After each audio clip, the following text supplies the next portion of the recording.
श्री गणेशाय नमः. अवधूत चिंतन श्री गुरुदेव दत्त. श्री स्वामी समर्थ महाराज की जय. कधी पिठापुरी तर कधी गिरणारी तर कधी घाणगापुरी.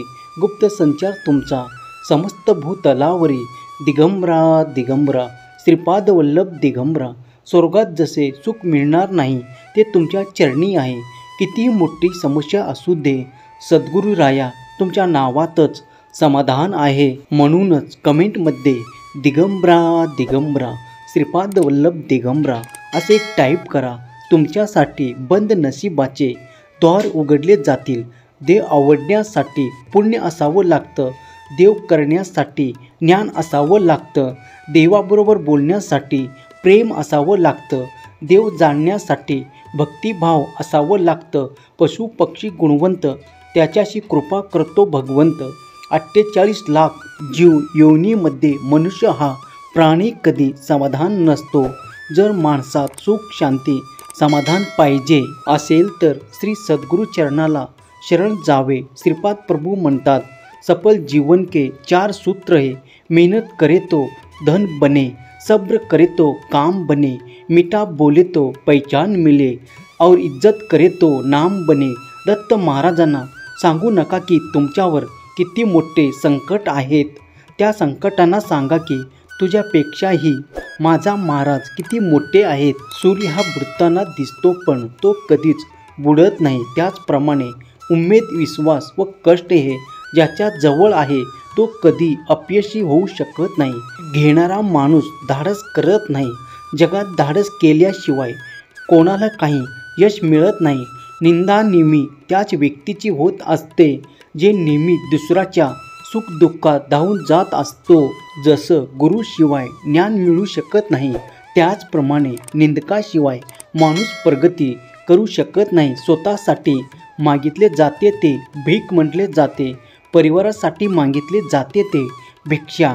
समाजासाठी मागितले जाते ते दान. विश्वासाठी मागितले जाते ते पसायदान.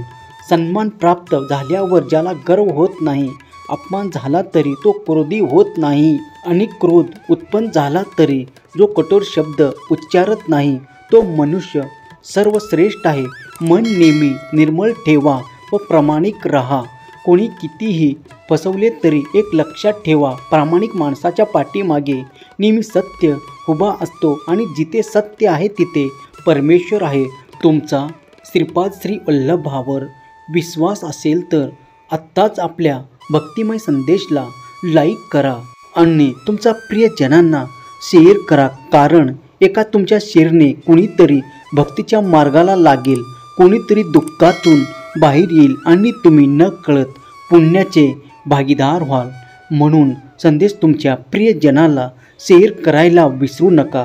गाईच्या पोषामध्ये गोचिड जसे गाईचे दूध न पिता रक्त पीत असते तसेच लोकाच्या सानिध्यात राहून मूर्ख लोक ज्ञान ग्रहण न करता त्याचा वाईटच शोधत असतात. माझा जन्म कोठे व्हावा, कोणत्या जाती धर्मात व्हावा, आई वडील कसे असावे हे माझ्या हाती नव्हते. त्यामुळे त्याबद्दल तक्रार करत बसण्याऐवजी मी निसर्गाला दिलेल्या क्षमताचा सत्कर्माचा वापर करून जीवन नक्की सुखी करू शकतो असा विचार करा. स्वतःची व्हॅल्यू ओळखा. तुम्ही स्वतःची किंमत लायकी जितके ठरवता तितकेच लोक तुम्हाला देतात. तुम्हाला स्वतःची किंमत नाही समजली तर लोक त्याचप्रमाणे तुमची किंमत आणि लायकी ठरवतील आणि ते तुमच्या किमतीपेक्षा कमी असेल. म्हणून स्वतःची व्हॅल्यू ओळखा. स्वतःला किंमत द्या. जे माणसे पायाने चालतात ते फक्त अंतर कापतात आणि जी माणसे डोक्याने चालतात तिथे ध्येय गाठतात.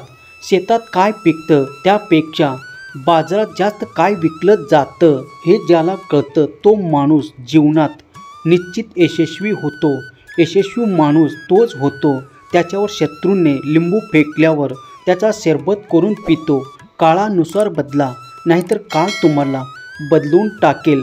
प्रारब्धाचा जोर मोठा विलक्षण आहे. भोग भोगण्याचा संयम आला म्हणजे बुद्धीवर परिणाम करतो.